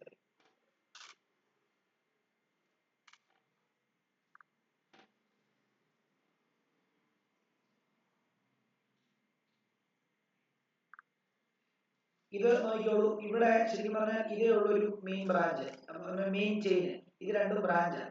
അതാണ് 1 2 3. എങ്ങനെ എഴുതിയാലും 1 2 3 2 രണ്ടാമത്തെ ബ്രാഞ്ച്. അപ്പൊ എന്താ 2 2 ഡൈമീഥൈൽ 2 2 ഡൈമീഥൈൽ 2 2 ഡൈമീഥൈൽ എന്താ പ്രൊപ്പൈൻ ആണ്. 2 2 ഡൈമീഥൈൽ പ്രൊപ്പൈൻ.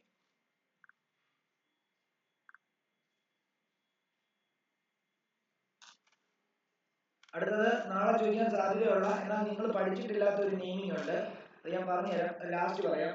ഇതും കൂടെ, അതായത് CH3 CH2 CH2 CH CH3, ഇവിടെ OH കണ്ടോ. ഇവിടെ നിന്നിപ്പോ 1 2 3 4 5 രണ്ടാമത്തെ OH വരുന്നതുകൊണ്ട് ഇവന്റെ പേര് പെൻഡൻ 2 ഉള്ളത്.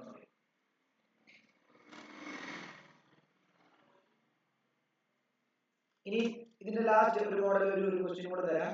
അതായത് ഇത് നിങ്ങൾക്ക് വിസിനൽ ഡയഹൈഡ് നമ്മൾ മറ്റേ എന്താണ് അൺസാച്ചുറേഷൻ ടെസ്റ്റ് പഠിച്ചപ്പോൾ അവിടെ വിസിനൽ ഡയഹൈഡ് എന്ന് പറഞ്ഞൊരു കോമ്പൗണ്ട് ഉണ്ടായിരുന്നല്ലോ വിഭാഗം. അവരുടെ നെയിം ചെയ്യുമ്പോൾ CH2 സിംഗിൾ ബോണ്ട് CH2, ഇതിലൊരു ക്ലോറിൻ ഇതിലൊരു ക്ലോറിൻ, 2 കാർബൺ ഈതേന, ഒന്നാമത്തെ കാർബൺ രണ്ടാമത്തെ കാർബൺ, രണ്ടിലും എന്തുണ്ട് എങ്ങനെ വേണം തിരിച്ചു മറിച്ച് വേണം, കാരണം രണ്ടിലും ക്ലോറിൻ ഉണ്ട് ഫംഗ്ഷണൽ ഗ്രൂപ്പ്. അപ്പൊ ഇതിന്റെ പേര് എഴുതുമ്പോൾ 1,2-ഡൈക്ലോറോ ഈതേൻ. ചിലപ്പോൾ ഈ ക്ലോറിൻ ബ്രോമിൻ ആയിരിക്കും വരുന്നത്. അപ്പൊ 1,2-ഡൈബ്രോമോ ഈതേൻ.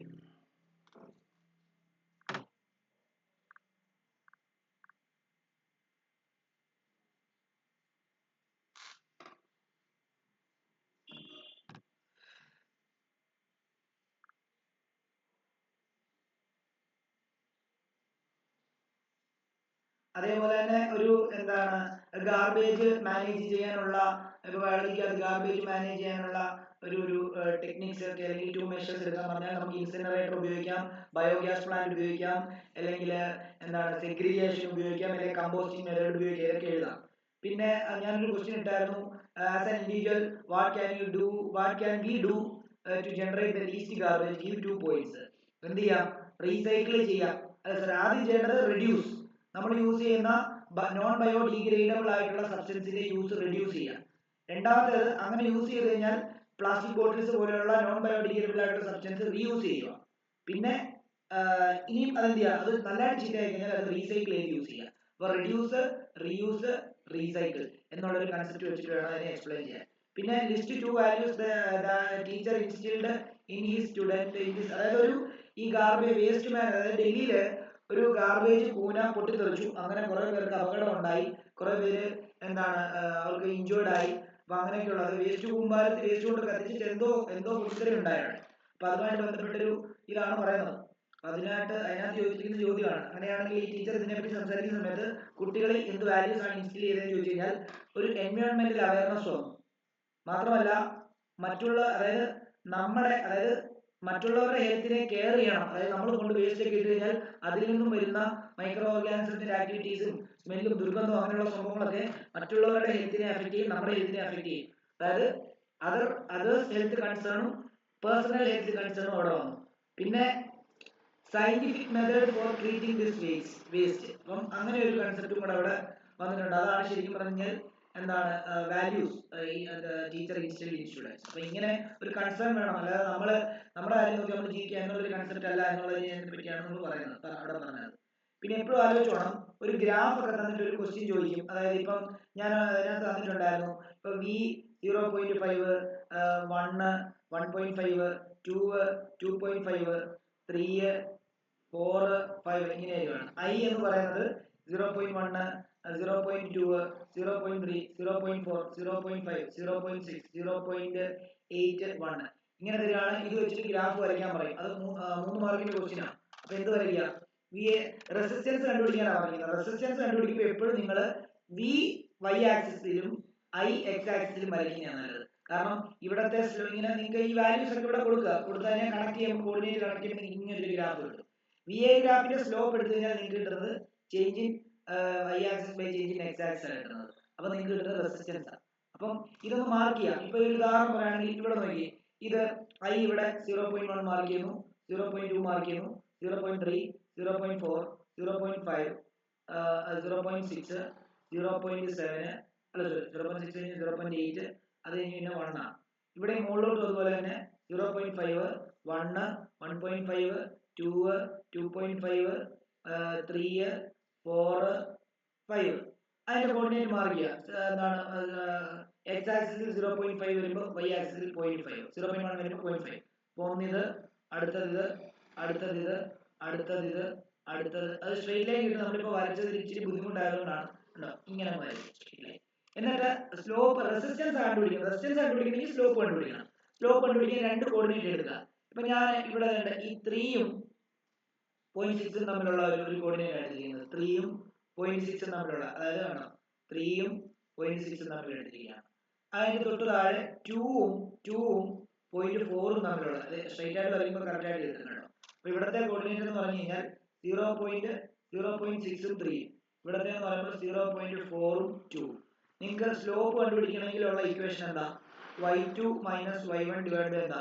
x2 മൈനസ് x1 ആണ്. അപ്പൊ ഇവിടുത്തെ y1 2 y2 3 ആണ്. അപ്പൊ 3 മൈനസ് 2 ഡിവൈഡ് ബൈ 0.6 മൈനസ് 0.4. അപ്പൊ നമുക്ക് 1 ബൈ 0.2 വരുന്നു. പോയിന്റ് മാറ്റാൻ ഇൻറ്റു 10 മോളിൽ ഇൻറ്റു 10.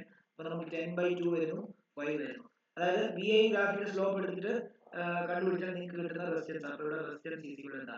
5 ഓം. ഇതായിരിക്കും ആൻസർ. 3 മാർക്ക് നോക്കി ചെയ്യും. വി ഐ ഗ്രാഫും ഐ വി ഗ്രാഫും മനസ്സിലാക്കണം. ജനറലി അവർ വി ഐ ഗ്രാഫിനെ പറയത്തുള്ളൂ, പക്ഷേ ഗ്രാഫ് ശ്രദ്ധിച്ചോണം. ഗ്രാഫ് ശ്രദ്ധിക്കുമ്പോൾ ഞാൻ വീണ്ടും പറയുകയാണ്, നിങ്ങൾക്ക് രണ്ട് രീതിയിലുള്ള ഗ്രാഫാണ്. ഇത് വി ഐ ഗ്രാഫും അതേപോലെ ഐ വി ഗ്രാഫും. വി ഐ ഗ്രാഫിന്റെ സ്ലോപ്പ് കണ്ടുപിടിച്ചു കഴിഞ്ഞാൽ നിങ്ങൾക്ക് കിട്ടുന്നത് റെസിസ്റ്റൻസ് ആണ്. അതിനർത്ഥം 3 ഗ്രാഫ് വി ഐ ഗ്രാഫിൽ ഇങ്ങനെ വരികയാണ്. ഇതിനകത്ത് ഏത് ഗ്രാഫിനാണ് റെസിസ്റ്റൻസ് കൂടുതൽ എന്ന് ചോദിച്ചു കഴിഞ്ഞാൽ സ്ലോപ്പ് കൂടിയ ഗ്രാഫായിട്ടുള്ള ഇതിനായിരിക്കും. എന്നാൽ ഐ വി ഗ്രാഫ് തന്നിരിക്കുകയാണ്. ഐ വി ഗ്രാഫിന്റെ സ്ലോപ്പ് നിങ്ങൾക്ക് കണ്ടുപിടിക്കുകയാണെങ്കിൽ നിങ്ങൾക്ക് 1/r ആണ്. അപ്പൊ ഇതിന് ഇവിടെ റെസിസ്റ്റൻസ് കൂടുതൽ ഏത് ഗ്രാഫിനാന്ന് ചോദിച്ചു കഴിഞ്ഞാൽ ഈ ഗ്രാഫിനാണ് റെസിസ്റ്റൻസ് കൂടുതൽ. കാരണം എന്താ? ഇവിടെ സ്ലോപ്പ് കൂടുമ്പോൾ 1/rന്റെ വാല്യൂ ആണ് കൂടുന്നത്. അപ്പൊ ആറിന്റെ വാല്യൂ കുറയും. അപ്പൊ സ്ലോപ്പ് കുറയുമ്പോൾ 1/rന്റെ വാല്യൂ കുറയും, ആറിന്റെ വാല്യൂ കൂടും. അപ്പൊ ആറിന്റെ വാല്യൂ കൂടുന്നത് ഇവിടെയാണ്. ഓക്കെ, ഇങ്ങനെ ഒരു ഗ്രാഫ് വന്നിട്ട് ഇതിനകത്ത് സീരീസ് കോമ്പിനേഷന്റെ ഗ്രാഫ് ഏതാണെന്ന് ചോദിച്ചു കഴിഞ്ഞാൽ സീരീസ് കോമ്പിനേഷനിൽ റെസിസ്റ്റൻസ് കൂടുകയാണ് ചെയ്യുന്നത്. അപ്പൊ അതുകൊണ്ട് ഇതായി ഈ ഗ്രാഫ് ആയിരിക്കും. ഇനി ഇങ്ങനെ ഒരു ഐ വി ഗ്രാഫ് വന്നിട്ട് എന്താണ് ഇവിടെ പാരലൽ കണക്ഷന്റെ ഗ്രാഫ് ഏതാണെന്ന് ചോദിച്ചു കഴിഞ്ഞാൽ ഒബ്വിയസ്ലി ഇത്, കാരണം അവിടെ റെസിസ്റ്റൻസ് കുറഞ്ഞിരിക്കും. പാരലൽ കണക്ഷൻ റെസിസ്റ്റൻസ് കുറയും. ഇനി നമ്മൾ ചെയ്ത ക്വസ്റ്റ്യൻ ഇതാണ്, ഈ രീതിയിലായിരിക്കും ഒരു ആപ്ലിക്കേഷൻ ചോദിക്കുന്നത്. എന്തായാലും ഈ റെസിസ്റ്റൻസുമായിട്ട് ബന്ധപ്പെട്ട ചോദ്യം ഉണ്ടാവും ഉറപ്പ്.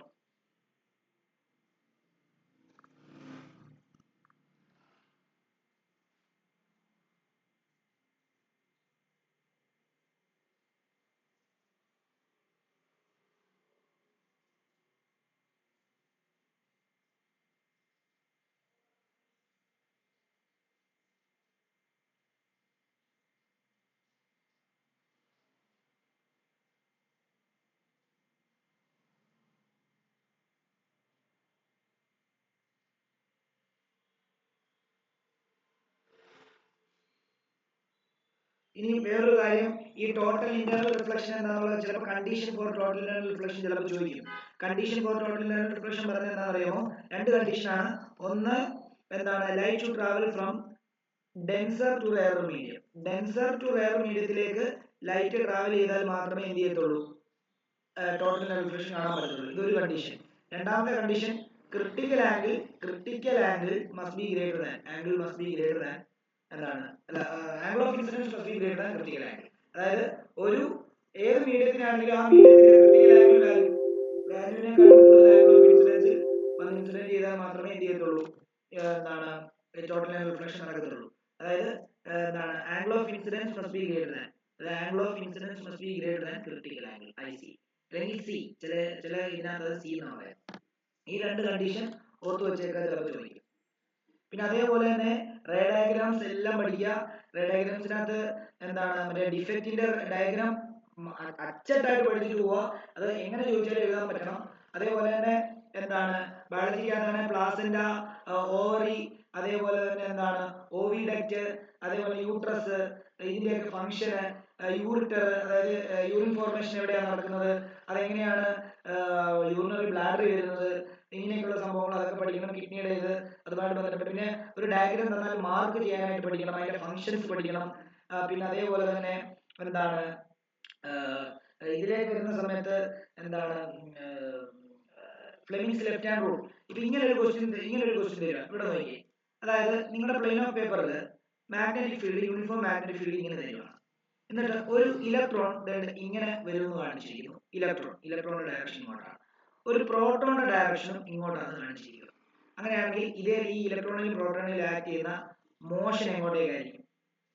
നിങ്ങളുടെ ബുക്കി വരച്ചിട്ട് ആ ബുക്കി വരച്ച പ്ലെയിനിൽ തന്നെ കൺസിഡർ ചെയ്താൽ മതി. നിങ്ങൾ ആലോചിച്ചോണം, ഫ്ലെമിങ്സ് ലെഫ്റ്റ് ഹാൻഡ് റൂൾ വെച്ചിട്ട് ഈ ഇലക്ട്രോൺ എപ്പോഴും ആലോചിച്ചോണം, ഇലക്ട്രോൺ മൂവ് ചെയ്യുന്നതിന്റെ ഓപ്പോസിറ്റ് ഡയറക്ഷനിലായിരിക്കും കറണ്ട് മൂവ് ചെയ്യുന്നത്. അപ്പൊ ഇലക്ട്രോൺ മൂവ് ചെയ്യുന്നതിന്റെ ഓപ്പോസിറ്റ് ഡയറക്ഷനാണ് നിങ്ങൾക്ക് കറണ്ടിന്റെ ഫിംഗർ പിടിക്കാനായിട്ട്. പക്ഷെ പ്രോട്ടോൺ വരുമ്പോൾ അതാണ് എന്താണ്? കറണ്ടിന്റെ ഏത് ഡയറക്ഷൻ ആ ഡയറക്ഷനെ പിടിച്ചാൽ ഒരു സെക്കൻഡ്. ഇത് അല്ല, ഈ പ്രോട്ടോൺ അങ്ങോട്ടേക്കാണ് മൂവ് ചെയ്യുന്നത്. പ്രോട്ടോൺ അങ്ങോട്ടേക്കാണ് മൂവ് ചെയ്യുന്നത്. അപ്പൊ നിങ്ങൾ ആ നിങ്ങളുടെ ബുക്കിന്റെ പ്ലെയിനിൽ തന്നെ വരച്ച് നോക്കുമ്പോഴത്തേക്കും എന്താണ്? മാഗ്നറ്റിക് ഫീൽഡ് എന്താണ് പാരലായിട്ട് വെക്കുക. നിങ്ങളുടെ ബുക്കിന് പാരലായിട്ട് പിടിക്കുക മാഗ്നറ്റിക് ഫീൽഡിന്റെ വിരല്.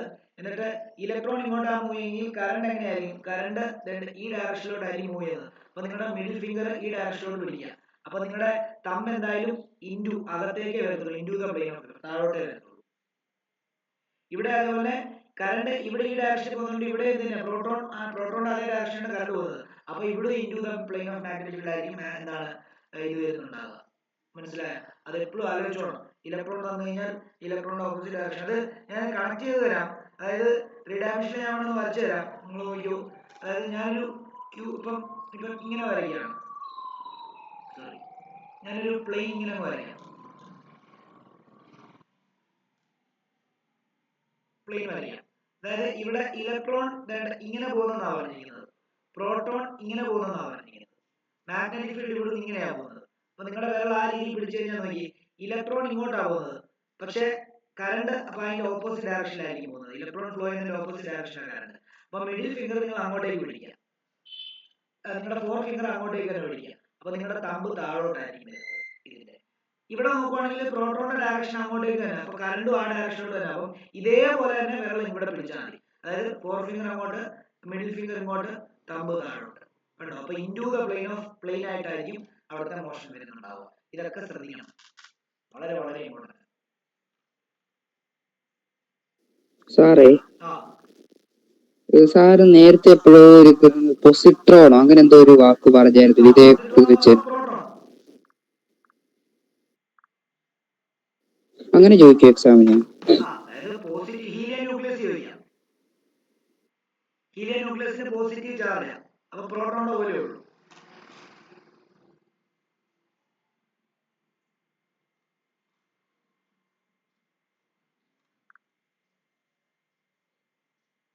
അതേപോലെ പോസിട്രോൺ ചോദിച്ചാലും പോസിട്രോൺ എന്ന് പറയുന്ന ചാർജ് ഒരു ചാർജ് പാർട്ടികളാണ്, അതിന് പോസിറ്റീവ് ചാർജ്. മനസ്സിലായി? അപ്പൊ അത് മൂവ് ചെയ്യുന്ന ഡയറക്ഷൻ തന്നെയായിരിക്കും കറണ്ട് മൂവ് ചെയ്യുന്നത്. ഓക്കെ, ഇതൊക്കെ മസ്റ്റായിട്ടും പഠിക്കണം. പിന്നെ അതേപോലെ തന്നെ നമുക്കറിയാം, ഒരു കണ്ടക്ടറിനകത്തോടെ ഇങ്ങനെ കറണ്ട് പോവാണെങ്കിൽ അതിന് ചുറ്റിനുണ്ടാകുന്ന മാഗ്നറ്റിക് ഫീൽഡ് കണ്ടുപിടിക്കുന്ന റൂൾ തമ്പ് റൂളാണ്. അപ്പം തമ്പ് ഇങ്ങനെ പിടിക്കുമ്പോൾ ഈ ഡയറക്ഷനിലായിരിക്കും മാഗ്നറ്റിക് ഫീൽഡ് പോകുന്നത് എന്നുള്ള കാര്യം അതൊക്കെ വരച്ച് കാണിക്കാൻ ചിലപ്പോൾ ക്വസ്റ്റ്യൻ കാണും. അതൊക്കെ കൃത്യമായിട്ട് ഓർക്കുക. പിന്നെ ഇപ്പോൾ വേറൊരു കാര്യം നമുക്കറിയാം, power is equal to work by time ആണ്. അവിടുന്ന് work is equal to power into time. പക്ഷെ ഈ വർക്ക് തന്നെ നമുക്ക് ഹീറ്റ് ആയിട്ട് കൊടുക്കാം. Heat is equal to power into time. ചിലപ്പോൾ ഹീറ്റ് ഈസിക്കൽ ടു ഇത്ര ജൂൾ എന്നായിരിക്കും പറയുന്നത്. അപ്പോൾ പറയല്ലോ, ഈ വർക്ക് തന്നിട്ടില്ല, നമുക്ക് ഈ ഇക്വേഷൻ വെച്ചാൽ പവറും തരും ടൈമും തരും, എന്നിട്ട് പറയാം വർക്ക് കണ്ടുപിടിക്കാൻ പറയും. അപ്പൊ വർക്ക് കണ്ടുപിടിക്കാനുള്ള ഇക്വേഷൻ പവറും ടൈമും വെച്ചിട്ട് അറിയത്തില്ല, അങ്ങനെ ആ വർക്ക് തന്നെയാണ് ഹീറ്റ്. അപ്പൊ ഹീറ്റിന്റെ അതായത് ജൂൾസ് ലോ ഓഫ് ഹീറ്റിംഗ് അതെല്ലാം കൃത്യമായിട്ട് പഠിക്കുക. അതിന്റെ ഇക്വേഷൻസ് എല്ലാം അരച്ചു കളി കുടിച്ചിട്ട് വേണം പോകാൻ. ഏത് രീതി വേണം ക്വസ്റ്റ്യൻ ചോദിക്കാം. പിന്നെ അങ്ങോട്ടേക്ക് പോകുന്ന സമയത്ത് എന്താണ് അസ്റ്റിഗ്മാറ്റിസം അല്ലല്ലോ, അയ്യോ നമ്മുടെ ഒരു ഇതുണ്ടല്ലോ, പ്രസ്ബയോപ്പിയ പഠിക്കുക. പിന്നെ ഇങ്ങോട്ടേക്ക് വരുന്ന സമയത്ത് സ്കാറ്ററിംഗ് ഓഫ് ലൈറ്റ് അതെല്ലാം പഠിക്കണം. അതായത് എന്തുകൊണ്ടാണ് സ്കൈ ബ്ലൂ ആയിട്ട് കാണുന്നത്, എന്തുകൊണ്ടാണ് വൈകുന്നേരങ്ങളിൽ സൂര്യൻ ചുമപ്പും അല്ലെങ്കിൽ അറ്റ്മോസ്ഫിയർ റെഡിഷ് അല്ലെങ്കിൽ ഒരു യെല്ലോ ഒരു ഓറഞ്ച് ഫിനിഷിൽ വരുന്നത്. അതേപോലെ എന്തുകൊണ്ടാണ് ക്ലൗഡ് അപ്പിയർ വൈറ്റിന്റെ ഉത്തരവും ക്വസ്റ്റ്യനും ഞാൻ നമ്മുടെ ഗ്രൂപ്പിൽ തന്നിട്ടുണ്ട്. അത് എന്തുകൊണ്ടാണെന്ന് ചോദിച്ചാൽ ക്ലൗഡ് നിർമ്മിക്കപ്പെട്ടിരിക്കുന്നത് വാട്ടർ മോളിക്യൂൾസും ഡസ്റ്റും കൊണ്ടാണ്. അപ്പൊ അതുകൊണ്ട് തന്നെ ഈ വാട്ടർ മോളിക്യൂൾസിന്റെ സൈസ് വളരെ വലുതാണ്. അപ്പം സൺലൈറ്റിൽ നിന്ന് വരുന്ന ലൈറ്റിനെ ഓരോ ലൈറ്റായിട്ട് സ്കാറ്റർ ചെയ്യാനുള്ള കഴിവ് ഇല്ല. അത് വലിയ പാർട്ടികൾ ആയതുകൊണ്ട് ആ വന്നു വീഴുന്ന ലൈറ്റിനെ അതേപോലെ തന്നെ സ്കാറ്റർ ചെയ്യും. വന്നു വീഴുന്ന വൈറ്റ് ലൈറ്റ് ആണ്, ആ വൈറ്റ് ലൈറ്റ് അതേപോലെ തന്നെ സ്കാറ്റർ ചെയ്യുമ്പോൾ ആ വൈറ്റ് ലൈറ്റ് നമ്മുടെ കണ്ണിൽ എത്തുന്നതുകൊണ്ടാണ്.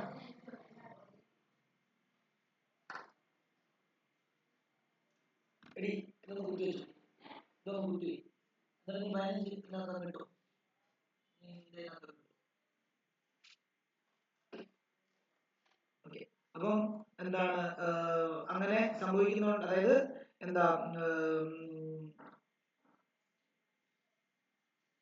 നമ്മൾ ലാസ്റ്റ് എന്തായിരുന്നു പറഞ്ഞു വന്നത്? പറഞ്ഞേ ക്ലൗഡ്. ക്ലൗഡ്. ഓക്കെ, അപ്പം ക്ലൗഡ് വലിയ സൈസ് ബിഗ് സൈസ് ആയിട്ടുള്ള വാട്ടർ മോളിക്യൂൾസ് ആയതുകൊണ്ട് ലൈറ്റ് വന്ന് വീഴുന്ന സമയത്ത് അത് ഓരോ കളറായിട്ട് സ്കാറ്റർ ചെയ്തില്ല, പകരം എല്ലാത്തിനെയും ഒരേപോലെ സ്കാറ്റർ ചെയ്യുന്നതുകൊണ്ടാണ് നമുക്ക് ക്ലൗഡ് വൈറ്റ് ആയിട്ട് കാണുന്നത്. അതിന്റെ ആൻസർ നമ്മൾ അവിടെ കൊടുത്തിട്ടുണ്ട്, അതേപോലെ തന്നെ പഠിക്കാതെ ചോദിക്കും, ചോദിക്കാൻ സാധ്യതയുള്ളതാണ്. പിന്നെ അതേപോലെ തന്നെ ടിൻഡൽ എഫക്റ്റ്, അതേപോലെ atmospheric refraction, twinkling of stars twinkle ചെയ്യുന്നുണ്ടോ, പ്ലാനറ്റ് ട്വിങ്കിൾ ചെയ്യുന്നില്ല. കാരണം പ്ലാനറ്റ് ട്വിങ്കിൾ ചെയ്യുന്നതിന് കാരണം പ്ലാനറ്റ് തൊട്ടടുത്താണ്. അപ്പൊ അതിന്റെ പൊസിഷൻ മാറി കഴിഞ്ഞാൽ നമുക്ക് കൃത്യമായിട്ട് അറിയാം.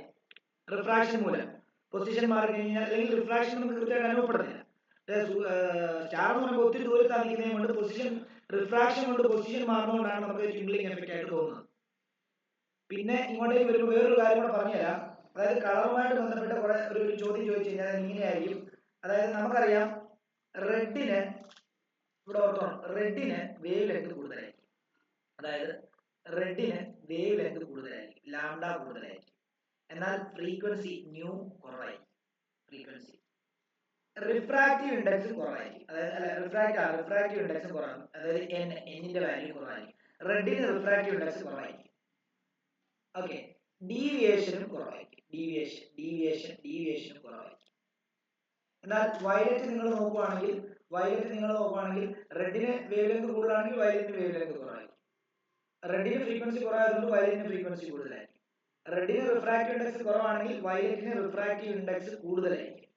റെഡിന് ഡീവിയേഷൻ കുറവാണെങ്കിൽ വയലറ്റിന് ഡീവിയേഷൻ കൂടുതലായിരിക്കും. ഈ റിഫ്രാക്റ്റീവ് ഇൻഡെക്സുമായിട്ട് ബന്ധപ്പെട്ട ചോദിക്കാറുണ്ട് കേട്ടോ.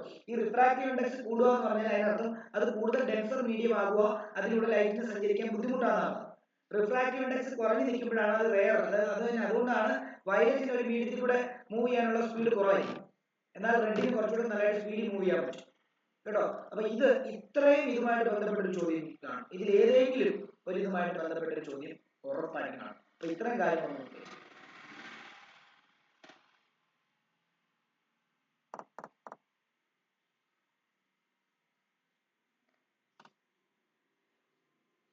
പിന്നെ എന്താണ് ഇങ്ങോട്ടേക്ക് വരുന്ന ബയോളജിയുടെ അതിനകത്ത് നമ്മുടെ ക്രോസിംഗ് പഠിക്കുക, ജീനോടൈപ്പ് ഫിനോടൈപ്പ്, അതായത് മോണോഹൈബ്രിഡും ഡൈഹൈബ്രിഡും പഠിക്കുക, അതിന്റെ ഡെഫിനിഷൻസ് പഠിക്കുക, അലീൽ എന്താ അങ്ങനെയുള്ള കാര്യങ്ങളൊക്കെ പഠിക്കുക. പിന്നെ ഇങ്ങോട്ടേക്ക് വരുന്ന സമയത്ത് എന്താണ് കെമിസ്ട്രിക്കകത്ത് ഓർഗാനിക് കെമിസ്ട്രി എല്ലാ റിയാക്ഷനും പഠിക്കണം കേട്ടോ. അത് ഇപ്പം സോഡിയം ഹൈഡ്രോക്സൈഡുമായിട്ട് ആൽക്കഹോൾ റിയാക്ട് കഴിഞ്ഞാൽ സോഡിയം ആൽക്കോക്സൈഡ് ഉണ്ടാവും. എന്താണ് കാർബോക്സിലിക് ആസിഡ് എഥനോയിക് ആസിഡ് ആണ് എന്താണ് സോഡിയം ഹൈഡ്രോക്സൈഡുമായിട്ട് റിയാക്ട് സോഡിയം എഥനോയിറ്റ് ആയിരിക്കും ഉണ്ടാകുന്നത്. പിന്നെ ആൽക്കഹോളും കാർബോക്സിലിക് ആസിഡ് ചേർന്ന് കഴിഞ്ഞാൽ എസ്റ്റർ ഉണ്ടാവും. ആ എസ്റ്റർ സോഡിയം ഹൈഡ്രോക്സൈഡുമായിട്ട് റിയാക്ട് ചെയ്ത് കഴിഞ്ഞാൽ സോപ്പ് ഉണ്ടാവും. മൈസെൽ ഫോർമേഷൻ ഡ്രസ്സിലെ ചെളി കളയുന്ന സംഭവം. കാരണം സോപ്പിന്റെ ഒരു ഭാഗം ഹൈഡ്രോഫോബിക്കും ഒരു ഭാഗം ഹൈഡ്രോഫിലിക്കും ആണ്.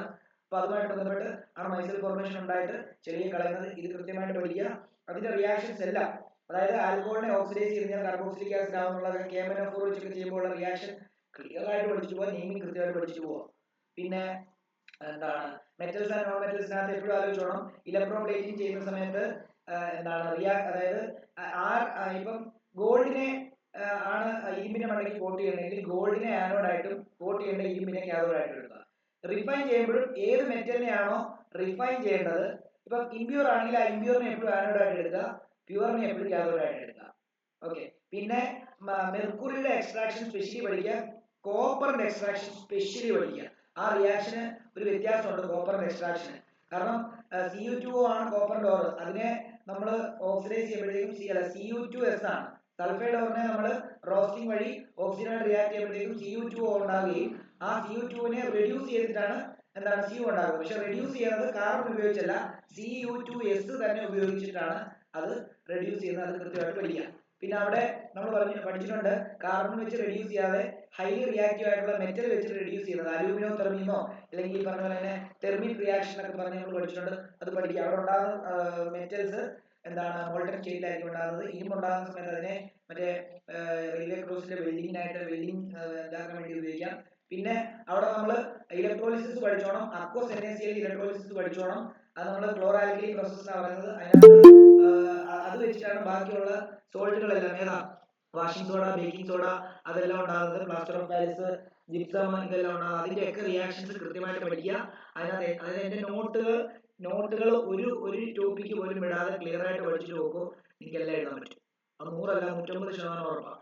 നിങ്ങൾ അത് പഠിക്കാതെ വേറെ നോട്ടുകളെ ഒന്നും ആശ്രയിക്കരുത്. ഇപ്പൊ ഇനി അതിനൊന്നും പോലെ. പിന്നെ എന്തെങ്കിലും വേണമെങ്കിൽ വീഡിയോസ് എന്റെ ചാനലിൽ കിടപ്പുണ്ട്, ആവശ്യത്തിന് കാണും.